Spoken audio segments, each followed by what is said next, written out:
오늘 우리에게 주시는 하나님 아버지의 말씀은 빌레몬서 1장 15절에서 17절 말씀입니다. 빌레몬서 1장 15절에서 17절 제가 봉독해 드리겠습니다. 아마 그가 잠시 떠나게 된 것은 너로 하여금 그를 영원히 두게 함이리니 이후로는 종과 같이 대하지 아니하고 종 이상으로 곧 사랑받는 형제로 둘 자라. 내게 특별히 그러하거든 하물며 육신과 주 안에서 상관된 내게랴. 그러므로 내가 나를 동역자로 알진대 그를 영접하기를 내게 하듯 하고. 아멘. 우리가 계속해서 지금 빌레몬서 말씀을 나누고 있습니다. 이번 주면 이제 빌레몬서가 이제 끝나게 되겠는데요. 빌레몬서는 한 장으로 되어 있지만 바울이 옥중서신으로 썼던 에베소서, 빌립보서, 골로새서 함께 네 권의 옥중서신이죠. 에베소서와 골로새서와 비슷한 시기에 골로새 교회에서 헌신하고 있는 빌레몬에게 보낸 편지입니다. 그 편지는 그의 종이었던 그 오네시모가 빌레몬을 떠나서 도망친 거죠. 경제적인 어떤 피해를 입혔을 수도 있고 또 어떤 일을 맡겼는데 돌아가지 않고 지금 도망친 그러한 상황이기도 합니다. 그래서 15절에 보면 그가 잠시 떠나게 된 것 이것은 바로 빌레몬 주인인 빌레몬을 이제 떠나 도망친 그런 사건을 이야기합니다. 그러니까 지금 바울이 감옥에 갇혀 있을 때 누군가 찾아왔는데 알고 보니까 자기가 잘 알고 있는 빌레몬의 집의 종이었던 것이죠. 그런데 그가 자기를 찾아온 것을 봤을 때 이것은 하나님의 놀라운 이 섭리 그 일이다 이렇게 생각을 바울은 직감을 한 거예요. 오네시모가 이 어떠한 상황으로 인해서 도망을 쳤는지 성경은 정확하게 기록되어 있지 않지만 이 정황상으로 봤을 때 이 내용으로 봤을 때 경제적인 타격을 입히고 또 떠났을 수도 있고 또 여러 가지 상황으로 떠났을 수도 있지만 그가 떠나고 나서 후회했던 것 같아요. 아니면 그 당시에 도망가야 어디로 가겠습니까? 근데 살 수 있는 방법은 바울의 이 빌레몬의 잘 알고 있는 사람이 중재 역할을 해줬을 때 그럴 때 살 가능성이 조금이라도 있거든요. 그래서 바울을 찾아갔는지 아니면 바울에 대한 소문을 익히 들어서 죽기 전에 마지막으로 한번 어떤 이 방법을 찾아보자 해서 찾아왔는지 어쨌든 이 오네시모가 다른 곳으로 가지 않고 지금 바울을 찾아온 것 이것도 큰 은혜이기도 하죠.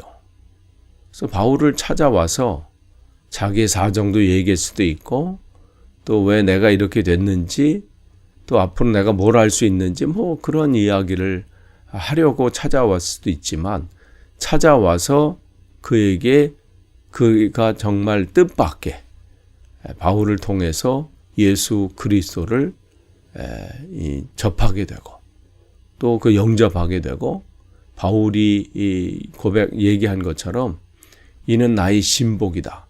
내가 이 감옥에서 낳은 아들이다. 그러면서 이를 통해서 하나님께서 놀라운 일을 할 것이다. 그렇게 얘기한 것으로 봐서는 그가 바울을 찾아와서 예수님을 만나게 되고 그러면서 그의 인생이 얼마나 바뀌었는지 그것을 우리는 볼 수 있습니다. 그러니까 이 편지를 받아봤을 때 빌레몬은 놀랐을 거예요. 자기를 떠나서 도망간 이 오네시모를 생각할 때마다 괘씸하게 생각하고 어떻게 그럴 수 있느냐 뭐 이렇게 생각하면서도 걱정도 할 수도 있겠죠. 그가 도망가서 잘 있을 수 있을까? 뭐 여러 가지 생각들이 많았는데 지금 이 편지를 통해서 오네시모가 어떻게 바뀌었고 지금 그가 어떠한 상황인지를 접했을 때 깨달을 수도 있어요. 야, 이 모든 것 속에 하나님의 계획하심이 있는 거구나. 그러니까 그것을 보게 된 거죠. 하나님의 섭리라는 게 뭐예요? 우리가 섭리라는 말을 많이 쓰잖아요. 처음 교회에 나오신 분들은 저게 무슨 소린가 뭐 이렇게 얘기할 수도 있어요. 그것은 하나님께서 하나님 당신의 뜻을 이루기 위해서 모든 피조물에게 행하시고 또 특별히 그 성도들에게 그 성도들을 통해서 하나님이 계획하신 일들을 이루기 위해서 끊임없이 간섭하시고 인도하시고 이러한 것들을 이러한 부분을 우리는 섭리라 그럽니다. 그러니까 우리가 그냥 뭐 행동하는 것 같고 뭐 내 마음대로 내 뜻대로 인생은 나의 것이다 하고 가지만 하나님의 계획하시고 목적하신 일들을 하나님께서 이루신다는 거예요. 그러니까 그 부분들을 우리가 민감하게 볼 필요가 있다는 것이죠. 지금 하나님께서 이 오네시모를 그냥 방치하지 아니하셨어요. 그냥 도망가는 대로 그냥 내버려 두지 않고 그 발걸음을 바울에게로 돌이키게 하시고 또 그곳에서 복음을 접하게 하시고 그래서 그의 인생이 그냥 도망치는 인생 그걸로 그리고 그렇게 해서 인생이 끝나는 인생이 아니라 하나님께서는 그를 세우셔서 하나님 나라를 위해서 하나님께서 귀하게 사용하시는 그 일들을 이루시게 하신 것이죠. 그러니까 성경을 보면 주님께서 말씀하시죠. 마태복음 10장 29절에 참새 한 마리라도 그냥 사라지는 경우가 없다는 것이죠. 하나도 땅이 떨어지지 않게 하신다는 거예요. 그러니까 하나님의 뜻이 아니면 그걸 남들이 보면 뭐 그냥 저렇게 인생이 끝나는 거구나 할 수 있겠지만 하나님은 그 인생을 그냥 놔두지 않으시는 거예요. 여러분의 인생도 마찬가지입니다. 나는 왜 이 모양인가? 나는 왜 이런가? 그것은 여러분의 판단이죠. 하나님께서는 분명한 계획을 안에서 여러분을 지금 인도하고 계십니다. 그렇기 때문에 우리가 뭘 할 수 있는 부분은 없어요. 하나님께서 우리를 통해서 하나님께서 하실 거예요. 그래서 여러분을 주님의 몸으로 사용할 수 있도록 끊임없이 드리는 거예요. 지금 이 빌레몬은 도망친 그 오네시모가 그냥 도망가는 걸로 끝난 줄 알았는데 지금 그 도망간 거지만 하나님께서 그 도망간 오네시모를 다시 인도하셔서 주님을 만나게 하시고 또 하나님 나라 일꾼으로 세우셨다는 소식에 놀라면서도 그 안에서 하나님의 섭리를 또 깨달았을 것입니다. 그것은 우리가 성경에 보면 요셉도 마찬가지 아니겠어요? 형들을 만나서 그 신앙의 고백을 하기 전까지는 그 인생을 되돌아봤을 때 나의 인생이 왜 이럴까? 낙심되는 부분도 있었을 거예요. 또 절망하고 분노하고 그런데 그의 걸음걸음 속에 그는 그의 인생을 그냥 방치하거나 그냥 내버려 두지 않았지요. 형들에게 팔려가고 노예 시장에서 팔리고 노예 생활을 하고 감옥에 갇히는 그 모든 순간 속에서도 이 속에 하나님의 섭리하심이 있을 것이다. 하나님께서 나를 인도하시는 부분, 하나님이 나를 인도하신다. 이 부분을 놓치지 않았기 때문에 형들을 만났을 때 사실은 인간적인 방법이었다면 그가 하나님의 섭리를 깨달았지 못했다면 만나자마자 분노하고 또한 복수할 기회를 이제 찾았구나. 그러할 또 위치도 돼 있잖아요. 충분히 그러할 만한 상황과 위치가 돼 있기 때문에 시행할 수도 있어요. 그런데 뭐라고 고백합니까? 형들이 나를 판 것이 아니라 하나님께서 우리 민족을 구원하시기 위해서 우리를 구원하시기 위해서 나를 이곳에 먼저 보내신 것입니다. 그 속에 하나님의 섭리, 하나님의 계획하심을 지금 선포하고 간증하는 것이죠. 그러니까 여러분 모든 상황 속에서 여러분을 힘들게 하는 사람이 있을 수 있어요. 또 여러분을 힘들게 하는 상황들이 있어요. 그런데 그 모든 것이 결국은 나를 성장케 하는 도구일 수 있다는 거죠. 그러니까 그 어떠한 시각으로 바라보느냐에 따라서 우리의 인생은 달라집니다. 지금 오네시모를 통해서 지금 빌레몬은 깨닫게 된 거고 또 바울도 깨닫게 된 거죠. 하나님께서 어떻게 이렇게 세밀하게 인도하실까? 그 부분을 한 영혼을 이렇게 또 살리시는구나. 그것을 알게 하시는 것이죠. 그것은 예수 그리스도께서 우리를 향한 그 사랑도 마찬가지 아니에요? 우리가 무엇이 간데 하나님을 아버지라고 부를 수 있겠습니까? 요한복음 1장 12절에 영접하는 자, 곧 그 이름을 믿는 자들에게는 하나님의 자녀가 되는 권세를 주셨다. 아니 우리가 무엇인데 무슨 권세를 그렇게 우리에게 허락하십니까?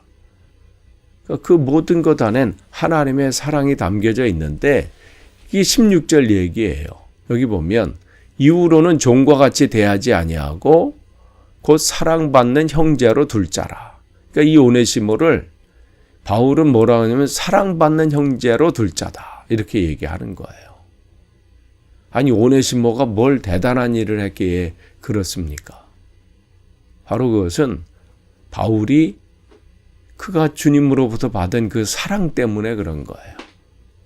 자신이 죄인 중에 우두머리인데 하나님께서는 나를 받아주시고 그냥 받아주신 정도가 아니라 하나님의 나라를 위해서 쓰임받게 하시는 그 은혜를 생각하니까 하나님 나라를 위해서 그 사명 감당하게 하시고 하나님의 자녀가 되는 권세까지 허락해 주셔서 너무 그 은혜가 너무 큰 거예요. 그러니 자기를 찾아오는 모든 이들은 그가 종이든 어떤 사람이든 그 상관없이 사랑받는 형제다. 그렇게 고백할 수밖에 없는 것이죠. 그러면서 그의 주인이었던 빌레몬에게도 또 권면합니다. 지금 오네시모가 돌아가고 있는데 그를 영접할 때, 그를 만날 때 정말 내가 가졌던 이 마음으로 사랑받는 형제로 그렇게 맞아줬으면 좋겠습니다. 그렇게 얘기하는 것이죠. 그 은혜가 너무 큰 거예요. 여러분이 러시아의 대문호 작가이죠. 작가 톨스토이가 하루는 길을 걷는데 홈리스를 만난 거예요. 그래서 그 길거리를 지나가는데 그 앞에 있는 거예요. 그래서 이 사람에게 뭐 줄 게 없나 주머니를 뒤지는데 아무것도 없는 거예요. 그래서 정말 미안한 마음에 그에게 이렇게 얘기합니다. 형제요, 미안하지만 내가 정말 당신께 줄 게 하나도 없습니다. 그럴 때 그 구걸하는 그 사람이 그 톨스토이에게 얘기합니다. 당신은 내게 돈보다 좋은 것을 내게 주셨습니다. 그것은 당신이 나를 형제라고 불렀기 때문입니다. 그러니까 그 말 한마디가 그 한 사람에게 얼마나 큰지 모른다는 얘기죠.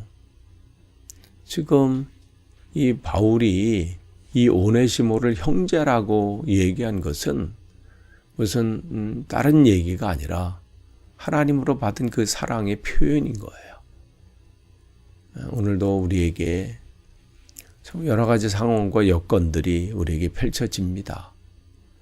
그럴 때 여러분이 상황과 형편만 바라보면 낙심할 일들이 참 많아요.